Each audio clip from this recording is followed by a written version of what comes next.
Hello, everyone, and welcome to another episode of A Ball and a Chance. I know it's been a little while, but I am so happy to be back with the friends I've met in my travels over the month of April. Oh my God, I've met some of the most amazing people. And today, you're going to meet Megan Rinaldo. Megan is a performance consultant and leadership coach with 15 years of experience helping other leaders build teams that actually perform, not just look good on paper. She is a former D1 soccer player at Boise State. She has lived the athlete to leader journey from every angle. Unlike a lot of people, she's competed at the college level, coached record-setting soccer teams both at the high school and college level, and has spent 5 years as an executive operations leader, building teams and leading high-performance leadership teams. And since then, she's spent the better part of a decade as both an internal and external partner, helping other leaders do exactly what she has done. She has a master's degree in organizational and workplace performance improvement. So she doesn't just bring lived experience to this work. She brings the science of how individuals and teams actually perform.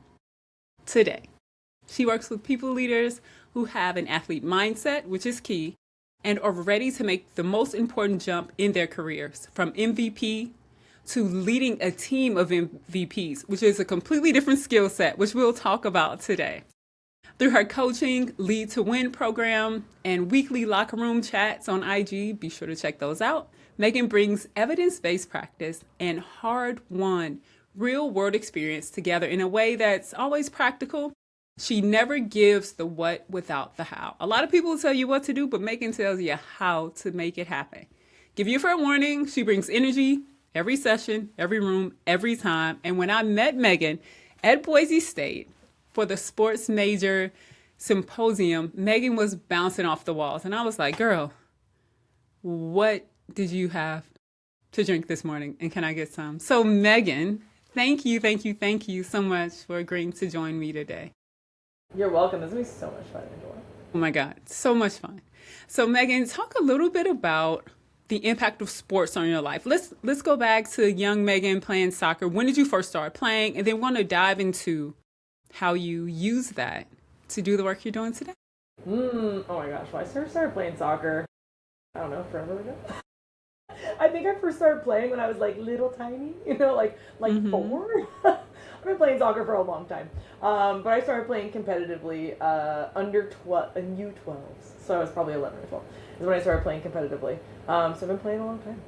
What drew you to the game? Like, why soccer opposed to every other sport on earth? Oh, good question. And I played all the sports. I was like a multi-sport girl.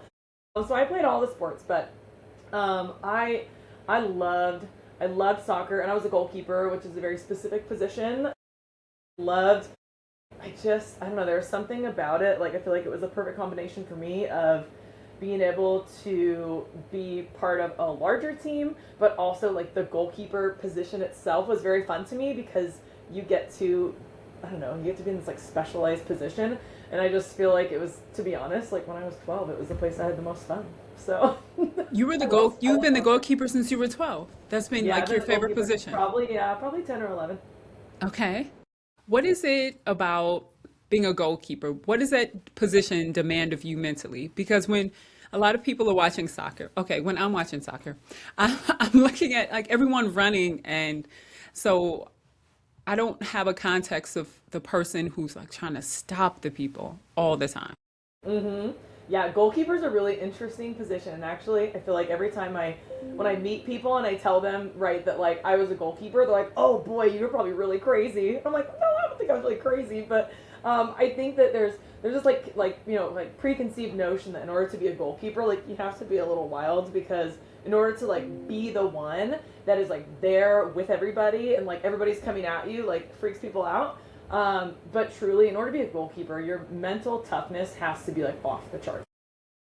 So you have to be like, you could go almost the entire game and never touch the ball, never do anything, and then have a moment where you have to like shine.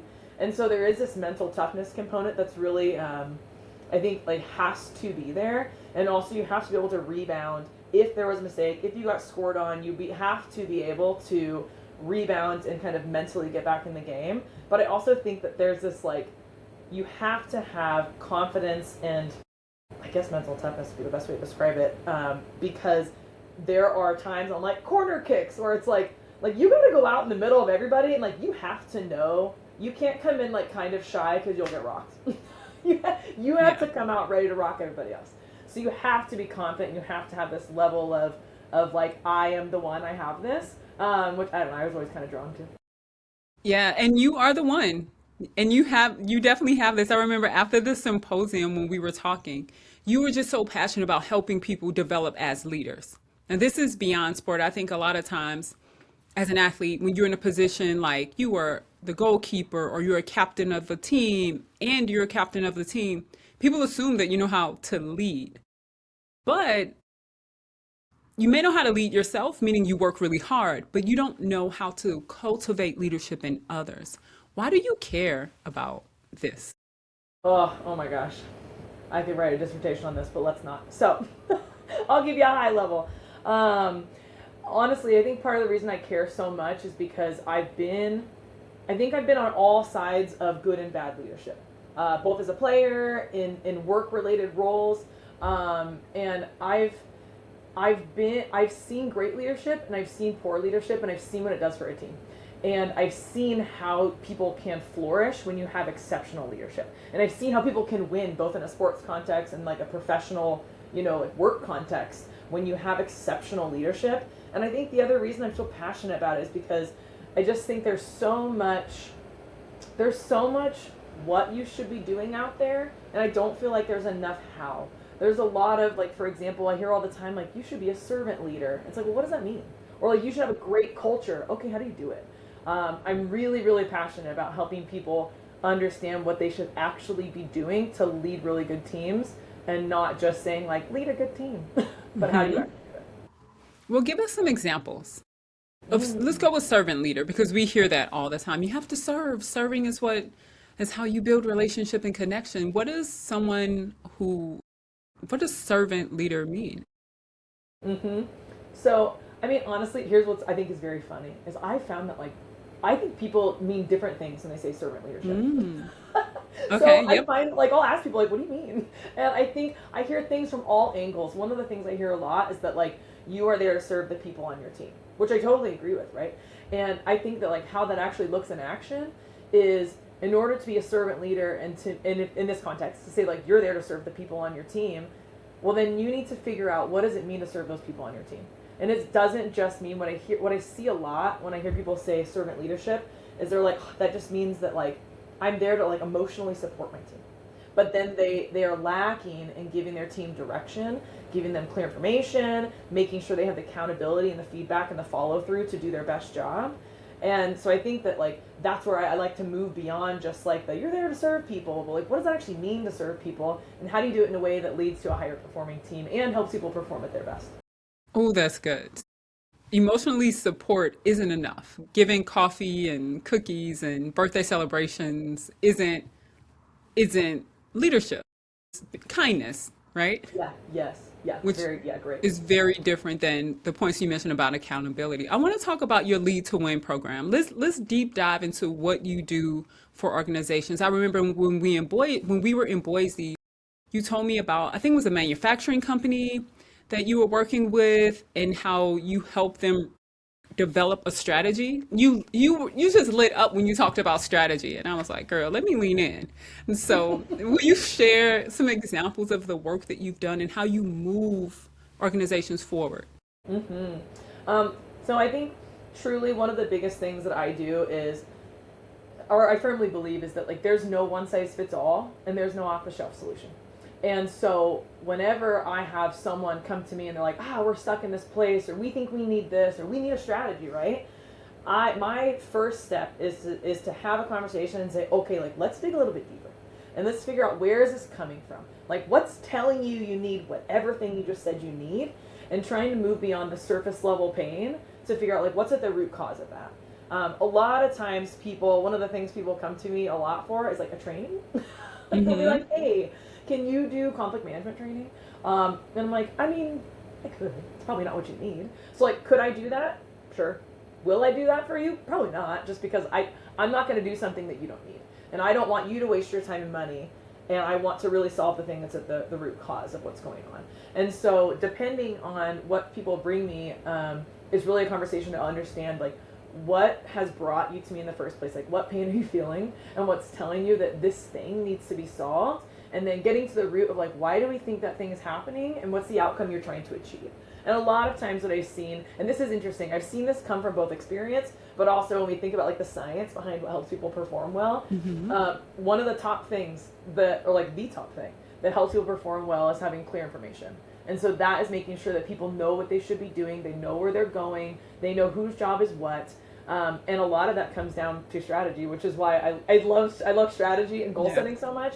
And even coming back to our, earlier idea of like servant leadership, just being like kindness and emotionally supporting people. The amount of people I've talked to who are like, hey, my boss is an awesome human. They're really fun. And I have no idea where we're going. And I don't have any idea what I'm supposed to be doing. And then they're frustrated with that person. And so often the work that I'm doing ends up in this place of needing to get clearer on whose job is what, where they're going, what they're trying to accomplish.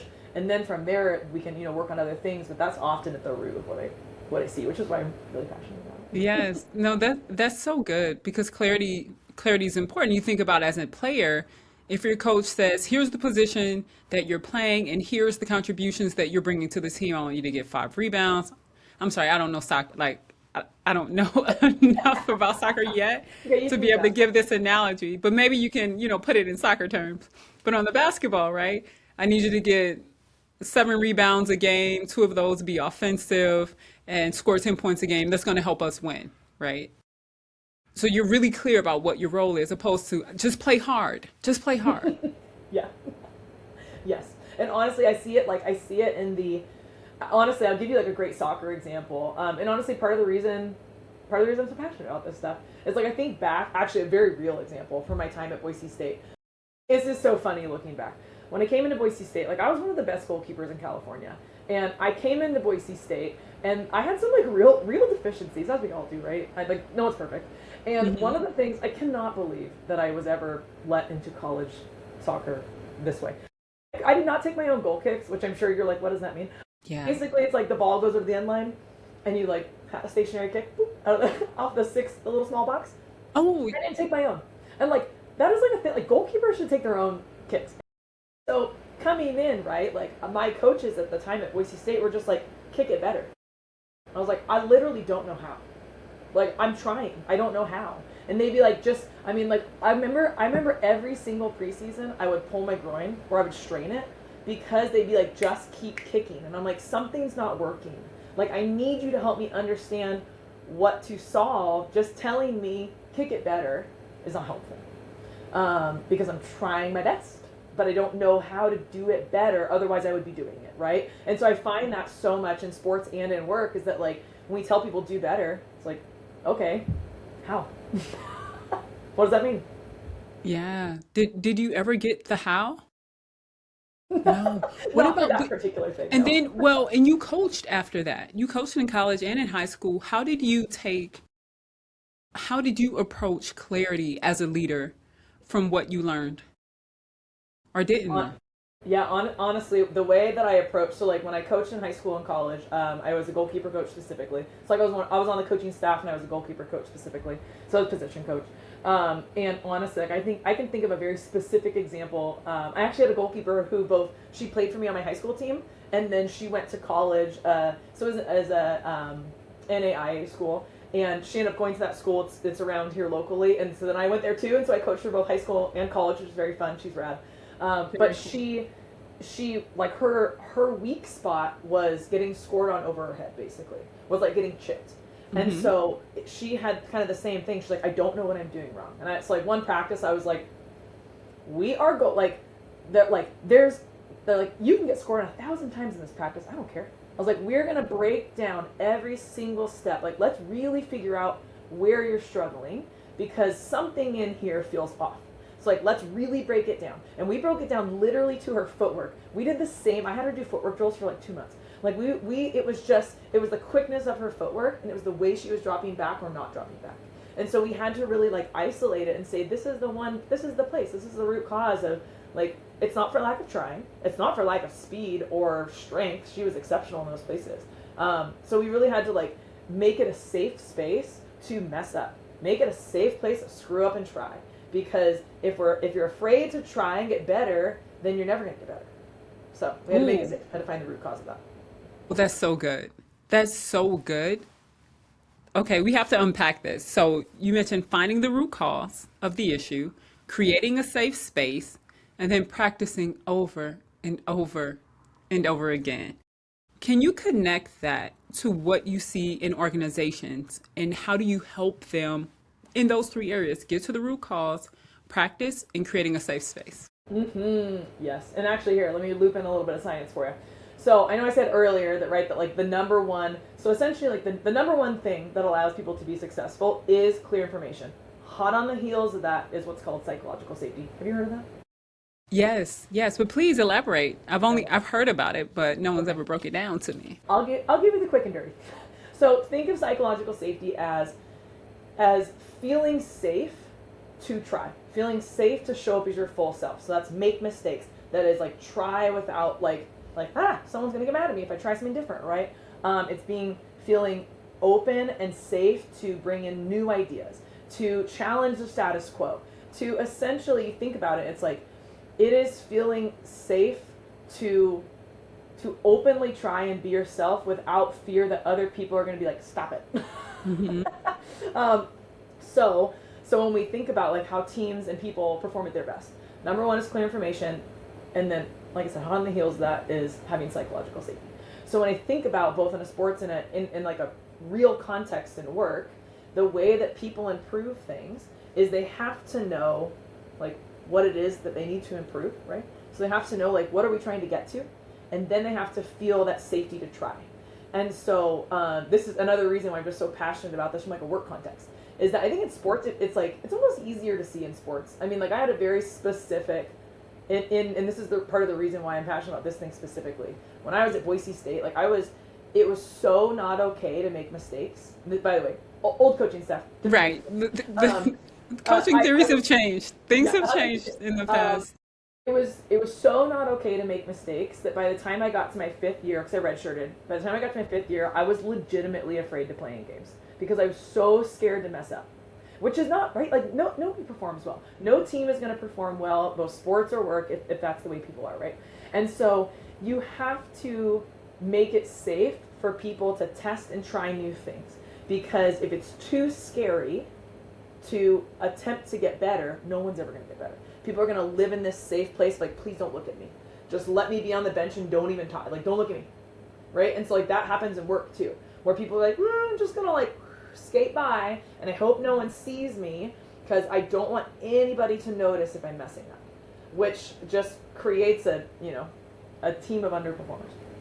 Yes, people are holding back. They're unwilling to even offer new ideas, Yes. and there's so much talent wasted in teams and organizations that just go untapped because there isn't psychological safety or because there isn't clarity. I remember when we were in Boise, you said something that has stuck with me. And you said, you can't put a high performer in a horrible system and expect them to do well. And so I was sharing about this experience I had working with a nonprofit. I was just kind of thrown in to leading this organization, and I was doing fundraising and I was doing program management and managing volunteers, and was just told to put the systems in place, having never put a system in place. So tell us how you help people go from being an MVP to actually being a leader of MVPs, because you can be great all you want, but as you move up in your career, you're going to be tasked with leading people. And we often give the role of leading people to high individual performers, which is a completely different skill set than leading people. So, I know I said I'm passionate about a lot of things today. Here's another one. So it is truly that move from MVP to now I lead people, is a big skill set jump. And the way I think about it, like in a sports term, is like if all MVPs were the best leaders, every single coach would have been a former MVP. And we don't you don't see that all the time, right? Like I think a lot of times you Rarely. actually see the opposite, where like you think about some of the NFL coaches, they never even played in the NFL, right? Like so it's not necessarily to be a great leader does not mean to have been the best at that thing. And I see this so often in work, where in like a real work sense, we say, oh my gosh, you were the best salesperson, you're going to lead all the salespeople. Well, how that person became the best salesperson is they individually learned how to be exceptional at that thing. And it is a new skill set to learn how to help other people be exceptional at that thing. So it's like this like teaching development kind of like support situation, but also another big leap that I find, and oftentimes what I work with people on, is learning how to give away stuff. And so the thing that I see a lot is like how it manifests itself is people are like, I don't know how to delegate. And I'm like, I know. What do you mean delegate? Yeah, right. Like, and then when we get into it, they're like, I need to learn how to delegate better. And then we get into it, it's like they don't even want to. Like they say they want to, but they're like, actually, I really don't, because how they found their self-worth, how they found their value was in being the performer, and that's how they were praised. They were praised because they were the best salesperson around. So then when they become the leader of all other salespeople, and they're not actually a salesperson anymore, they hang on to all that stuff because they're like, but this is how I'm important. This is how I'm successful. And to give that away and to put my identity in something else is really scary. And like, then I'm not actually valuable anymore if I don't do that thing anymore. And so there is like a mindset jump, but there's a legitimate skill set jump as well. So it's not just as easy as saying you've been really great at this thing, now you get to lead the people who do it too. This is so good because it's something that we often learn the hard way. Yeah. When Yeah. you're thrown into a position when you are highly skilled and then you realize, oh, I'm not good enough again, right? It's like in college, you come in as a freshman and then you have to get better and then you realize, oh, I mean, in high school, you're one of the best, and then you get to college and you realize, oh, I'm, there's another level, there's Yeah. another skill Everyone was the level. best here. 100%. Yeah. When you talk about athlete mindset, you specifically love working with people who have an athlete mindset. What does that mean, and why do you prefer it? So here's what I mean when I say an athlete mindset is that one of the things, actually, Angela, it was at the sports major symposium. I kind of took these words from Jan Eric, who we met, and he was on one of the panels with us. He said that at their organization, they love to hire former athletes because athletes see feedback as a gift. And I That's almost didn't know how to true. put it into words before he said that, and I was like, bingo. And so here's what I see when I work with people who have an athlete mindset is rather, I mean, let's be honest, feedback is always scary. Like, is it ever like, yes, please give me all the terrible feedback? That's scary for everybody, right? But I feel like people who've been athletes, who have an athlete mindset, we see feedback as the way to get better. It's like, it's like, yes, please tell me that even though it's going to suck because I want to be the best. And so what I find is when I have people who have an athlete mindset, they are not only open to, but actively seeking out, like they're coming to me saying, hey, I want to be a better leader. Rather than someone on their team going, hey, Megan, my boss sucks. Can you call him? Right? Like, Yeah, instead it's they're coming different. to me saying, I want to be a better leader. But not only that, they're willing to put in the work and they know it's not overnight. I think it's such a hard thing in this industry of leadership development that there's so many like 2-day conferences and like there's like this quick fix. It's not a quick fix. Like that's the reality. Is like no development is a quick fix. And the like silly like kind of athlete analogy I like to give is like you don't go lock yourself in a gym for 48 hours to come out with a six pack. Like you don't go in there and come out with a bunch of PRs. Like you have to put in the work. And what I mean by put in the work is know that it's going to take time, but that you have to try something, get feedback on it, and then make adjustments and then keep building. And that's going to look, like this. Like it's not like you go to a 2-day conference, you come back and go, I'm a changed leader. Like it just doesn't work that way. No, I no, think it doesn't. that know this. That's really good. Feedback is key. So if you are a former athlete, or if you're not a former athlete, either way, ask for feedback, right? And be open to it. And to bring in what you were talking about earlier, the psychological safety is like, I know that if I ask for feedback, I'm going to get honest feedback and I'm willing to implement that and get better. So we've created a space where improvement can occur. Yes. How can leaders give better, clear information? Or what is the information that seems clear, but then when you talk to employees, it's really not clear. I okay. It's such a funny question because it's like it's everything. Everything, So all the things. but Okay. here's what I'll tell you is here's kind of the here's kind of the theme that I see is that I will have leaders who think they are being clear, and actually before that even happens, instead I actually see leaders most often. I find that leaders are almost intentionally not being clear because they don't want to be a micromanager. Oh, So that is a really like fine line to toe. It's like I want to tell them exactly what I need, but if I tell them exactly what I need, then they're gonna think I told them exactly what I need and how to do things the way I needed them. yes, Ooh. and so truly, like I almost feel like there's almost like a piece before that where like most people. So I almost give it like a spectrum, where I'm like everybody knows what a micromanager is, but they think they do, they know the term, and they go, I don't want to be that. And so what I see people do is they err on the other side, and they go way too far to this side, and what I call a macro manager, where it's like they don't give enough information, and they're just like, hey, go do this project, and then the person on the other end is like, okay, and then they feel weird because they're like, well, my boss just told me to do this, that must be it, right? And so then it all loops together, right? This is where like psychological safety comes into play, where like if your employee or your people on your team are not feeling safe to come to you and go, Angela, the hell are you talking about? Mm-hmm. That was not enough information, please tell me more. If people on your team are don't feel comfortable asking for that, then they just take what you gave them and then they come back and they go, how's this look? And you're like, it's not really what I want. And then I see this like weird thing play out where like the people on the team feel like, oh, Angela didn't tell me and she knew what she wanted, but she didn't tell me. And so it's just this like all like this big situation happens where it's like leaders aren't as clear as they should be, but on purpose because they think they're going to be micromanagers. And Yeah. so there is certainly a fine like there's a sweet spot. I think there's a sweet spot, which is where like be as clear as you can on the things that you know and have to be that way, and also be clear on where people can use their creativity. So if you say, hey, I need this thing by Friday, it's got to be 2 pages and it has to be about basketball. But you know what? Like you can choose the direction. Or hey, you know what? I need a 2 page report on sports and how it impacts people in the workplace. You can pick whatever sport you want. So like helping people know where those things are and following up with by saying, hey, like do you have any questions, right? But also here's the part that I find that is often left off is giving people as much information as you can, right?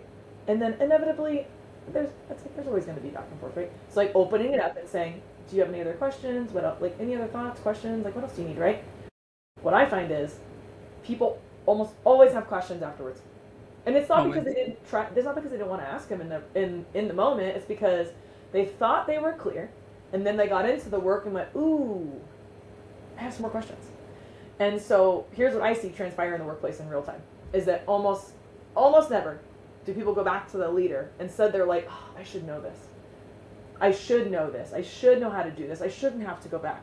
And so as a leader, what you can do to both build psychological safety and help people be more clear is go back like halfway through. Like if it's like, hey, it's Monday, this is due Friday. Go back on Wednesday and be like, hey, how's it going? You have any more questions? Anything pop up? And usually I find that people are like, you know what? Actually, yes, I did want to talk to you about this thing.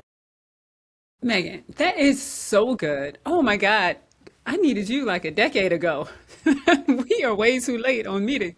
No, Hey, this is better late than amazing. never. This is amazing. Hire Megan. If you are listening and you're in an organization, hire Megan today because these are the things that persist over time. We talk about a compound effect. If, especially project based work, any work, right? End of quarter, end of month, like you have things that need to happen.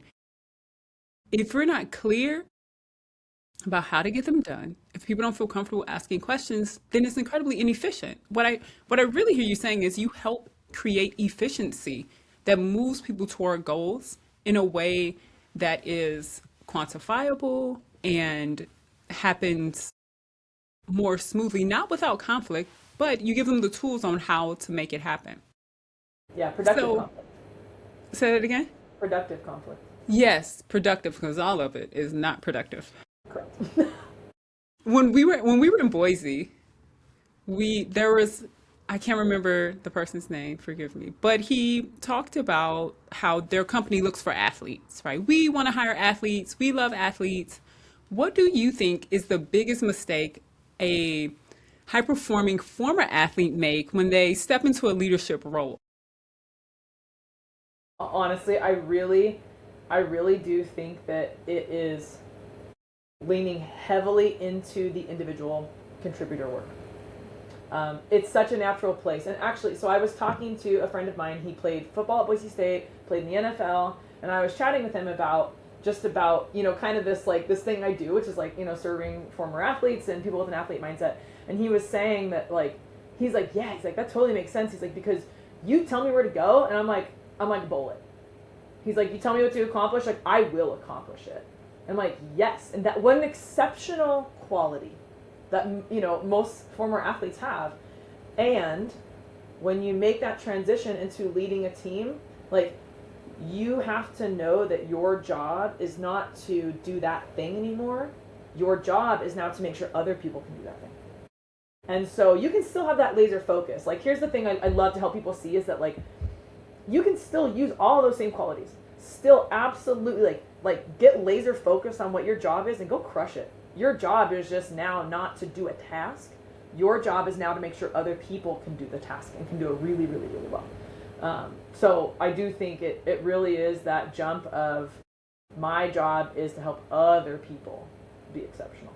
Okay, I'm going to push back a little bit I'm ready. as a Do it. former athlete, high Uh-huh. performing former athlete. When when do you delegate? Like, if I can get it done, then why don't I just get it done? Then I don't have to teach someone else how to do it. How does someone know when it's time to let go of one or two or three tasks and let someone else do it? I got lots of answers for you. I'll try not to You've inundate heard this question before, huh? I, Once or twice. I get, what's funny? I get this pushback all the time. When I talk to leaders, they're like, but I can just do it faster myself. Just let me do it.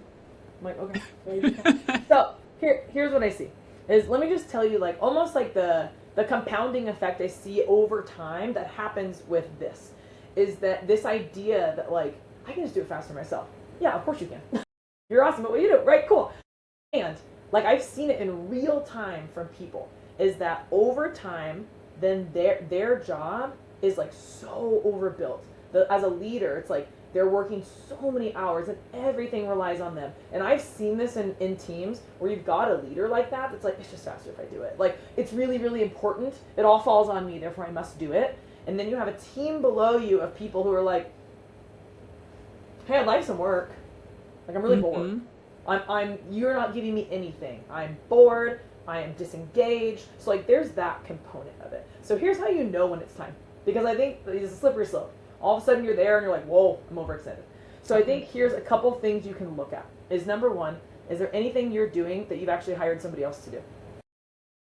So it's like, are you doing a job that somebody else who's getting paid less than you should be doing?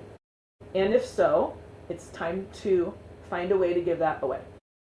I will, in a minute, don't let me forget to talk about, I think, what is like a very simple way to start doing that. Because I know even that feels scary. You're like, they don't know how to do it. Takes me 2 seconds, takes them 2 hours. So we'll talk about that in a second. But look for stuff that literally is part of someone else's job. Like, that's what they were hired to do. It's in their job description, that kind of thing, right?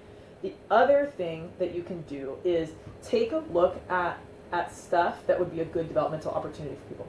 So I actually have a really good example of this. I was a manager at Target, and I had like 7 supervisors below me. And I was talking with one of the gals who worked for me as a supervisor. And I was just like, off the cuff, was like, wow, I have to do this report. It's so annoying, right? And she goes, oh, what is that? What is that report? And I was like telling her about it. And her goal was to promote into my level of job. And she was like, "Can I do that for you?" I was like, "You want to do this for me?" I was like, "I hate this. You want to do this?" And she's like, "Yes, I really want to learn because I'm gonna have to do that when I'm in your job, right?" And I was like, "Yeah, you are, dude." And she's like, "Yeah, can like, how about you teach me how to do it, and like I'll take that over for you, and you can slowly teach me how to do it." I was like, "Heck yeah, man!" So not only is it like I feel like win-win, it gets something off of your plate. Like, not that you should look for like the things that you hate, you know what I mean? But like truly look for stuff that is a developmental opportunity for someone else and someone who wants to get into a different role. So those are like two big places to Huge. look at.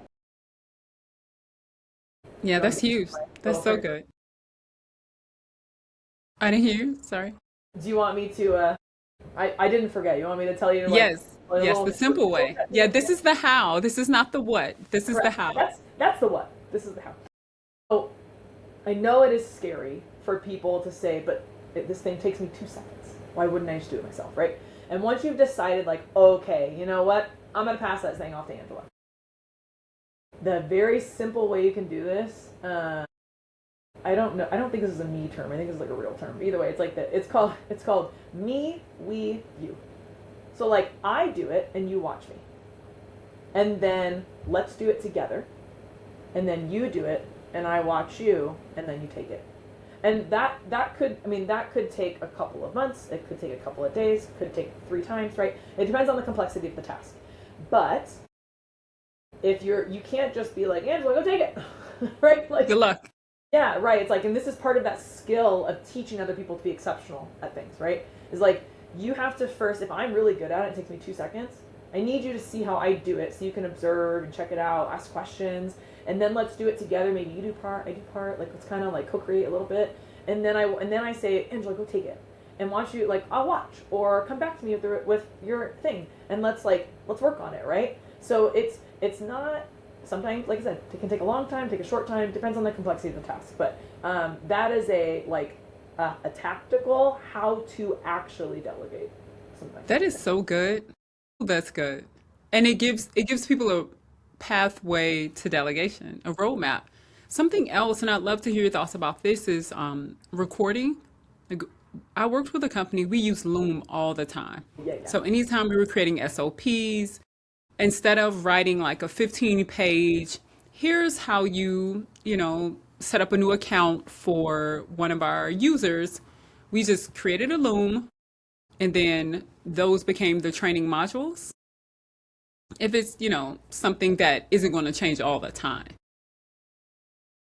Are there other ways that you've seen to capture the delegation in Oh, yeah, addition yeah. to video that you like? Yeah. So I mean, I think there's actually this is like a actual science back way. um, One of the things that does help people, and I think Loom is a great example of this, is giving people a job aid in real time.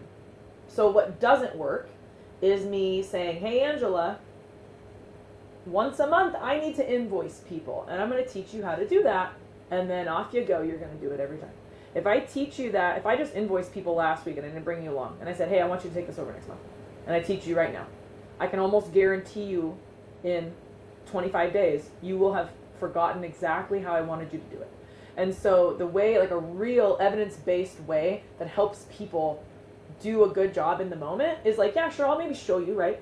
And do you have a job aid that shows you when you are doing the thing? So that could be a video to reference. It could be a checklist. There's lots of different things that you can utilize, but it is to have something when you are doing it. And in like a physical sense, if you're like in a physical job, like I have a client who's a bunch of gas stations. Hmm. And for them, it's like my joke with them is like, if you have someone who's like making the hot dogs that day, do they have the checklist at the hot dog maker? Yeah. So when they're there, they're like, wait, what was my next step? It's right there. So it is having it in real time. It's like when you go into McDonald's, right? I mean, if you eat McDonald's, not me, for those who do, and you look at where they're making the burgers, you can see it's a picture of like the bread and the cheese, then the tomatoes and the lettuce and whatever next. Yep. That's to Yeah, ensure that's that the great. people who are making it in real time know, like, oh, okay, that's how I do it. And so that's like a Okay. very like oversimplified way, right? But like there's much more complex ways. Either way, there is real like evidence that shows that if you have a what's called a job aid, and that can take many forms, right? Some Hmm. sort of thing where when you're doing the task, especially if it's something you don't do every single day, right? Like once a quarter or once a month, whatever it is. If you have something you can reference in real time, that's going to help you perform much more highly. And so when we think about delegating stuff, right? It's like that is another way to make sure that the thing that you have provided, you've given over, a task you've given over, is going to be done really well, as if you can not only be there for support, psychological safety, make it really clear this is how it's done, and let me help make sure you have everything you need to do it really well all the time. This is so good. If we tie it back into sports, it's like the playbook. Or if you're watching a football game, like there's the playbook on the sideline, so you don't have to remember everything, but like you're constantly being fed. That's kind of the aid, right? Is I'm going to tell you the play, you're going to run through the play, and then here's the playbook that you can reference while you're thinking about the play before the game. That's so good. All right, speaking of plays and playbooks, you are speaking at the NCAA Career Sports Forum this spring. They Yep. are so lucky to have you coming because you're having conversations that athletes often don't hear about. What do you most want the student athletes to understand about their athletic experience and what that has built in them?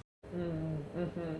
Honestly, I think one of the biggest things is I hear it a lot from people who support student athletes. I hear it from student athletes. They're like, but I've never had a job. So like, how do I get a job? And while that is correct, and there is absolutely like there is a lot of merit to having work experience, totally get it. And I have not only been a hiring man, like I've been a leader of people. I was a recruiter for a bit. Like I recruited for managers. I now have support leaders. Like I have worked as a leader or supported leaders for the past 15 years. And so the non technical things that people are always looking for. They want problem solving. They want dedication. They want passion. They want grit. They don't want somebody who's going to come in and be like, I don't get it. Okay. And like not try to solve that thing. Like they want someone who they can give a task to, and that person comes back and says, I'm not clear. That person comes back and says, how do I succeed? Hey, you've given me this thing. I want to do it really well. I need this in order to do it well. They want people who have that drive to take it into their own hands and say, I'm going to go crush it. And that is what student athletes bring. And so to me, it's helping. I think it is like pairing those two things up by saying, truly, here's what employers want. Like I know it. I've seen it from every angle. Here's what employers want. And here are the things that you provide. And how do you translate that and help those employers see?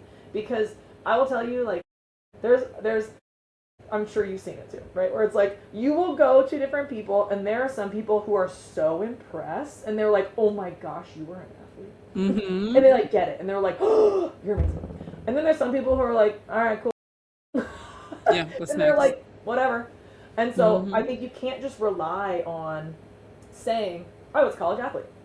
Some people will be like, cool, you didn't have an internship, I don't care. So how do you help people see that the experience that you formed and the skills you have learned and your grit and your mindset, how you actually like you can learn any job, but you have these intangible things that a lot of people don't bring. So I'm very excited to do that with people. I love that. I love that. And they're gonna learn so much from you. I was talking to a group of student athletes at University of St. Thomas, and what's wild, Megan, is because college athletes live in the world of athletics, everything is normalized.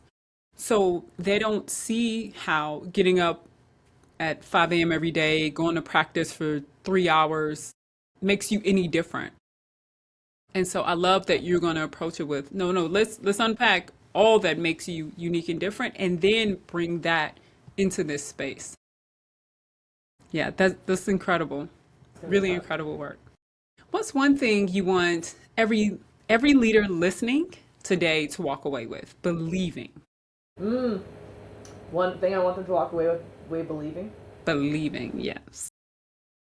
Here's the thing like I think I think every leader needs to believe that like they can be an awesome leader. They can be. And it takes work. Like it's not something I think so many people I work with like especially people who've been like the MVP, right? they like beat themselves up when they get into a leadership role and they're like, why is this not working? And it's like, because it's not like, it is a skill set and you got to learn it and you absolutely can do it. And if you don't go in eyes wide open and go, here's a new thing I'm learning, and you just think just the next, it's just whoop, it's gonna glide right in, then I think you're not gonna be successful. Like you won't be as successful as you could be. And so I really think that the one thing I want leaders listening to understand is that like you can be like an MVP boss, as I call it. You can be the MVP boss, and you need to know you got to put in work. Well, that's so good that you have to put in work and you can't be an MVP boss. And the most fundamental skill that you need to learn is how to communicate expectations clearly. Like that's if you can do that part, that's like if you're going to be a great athlete, you have to be in shape. Like you have to be like well conditioned, regardless of how good your jump shot is, or regardless of how good you can score goals. If you cannot run for more than 3 minutes at a time, Yep. then you're not going to be great. So is that a fair comparison across the board for leadership as well as like sport? Like that's the foundational Yeah, and honestly, I would thing. almost like expand it to say like to me, it's like the two things you almost like can't pull apart is you have to learn how to get really clear with people and create an environment where people can come back to you and tell you where you're not clear. It's a Okay. combo.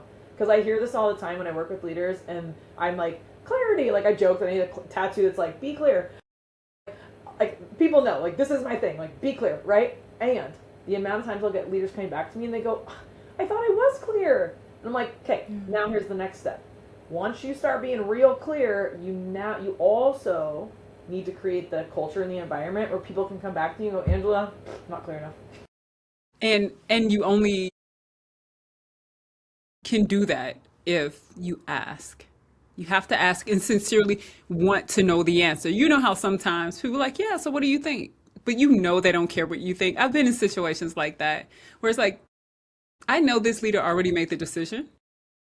They don't care what I think. They ask because, you know, but Yeah. they don't really care. Yeah, exactly. Yes, you have to create a culture where like sincerely you are open to these things and you want people to come to you. I mean, there was actually a study done by Google. It was in 2010, I think. It was called Project Aristotle. It was a study on what makes their highest performing teams high performing. And the number one thing they found, it was a 4-year study. 50,000 people were surveyed. I mean, it was like a massive study. So many data points looked at. They really wanted to know what makes their highest performing teams high performing. And the number one was psychological safety. And so you pair that with the other research that shows clear information, like truly those two are the top, where you need to have the culture on the team where people can have productive conflict. You can come back and say, no, Angela, I'm not clear on where we're going. Without that, like you're just not going to perform well. So I really do think it's like those two things really kind of interwoven. That's so good. That's so good. You have dropped so many gems today, Megan. And I'm going to go look for that study. I love it. Thank you. Do it. Thank you. I'll send Thank you info you. on it. You're what? I'll send you info on it. Oh, perfect. Thank you. I appreciate that. And I can put it in the show notes as well Cool. for those who are listening. If people want, is there anything else you want to add before we wrap that you want people to know? I think one thing, very much a sports metaphor. Perfect. I think one thing that I find so often, just in the work world, is that people,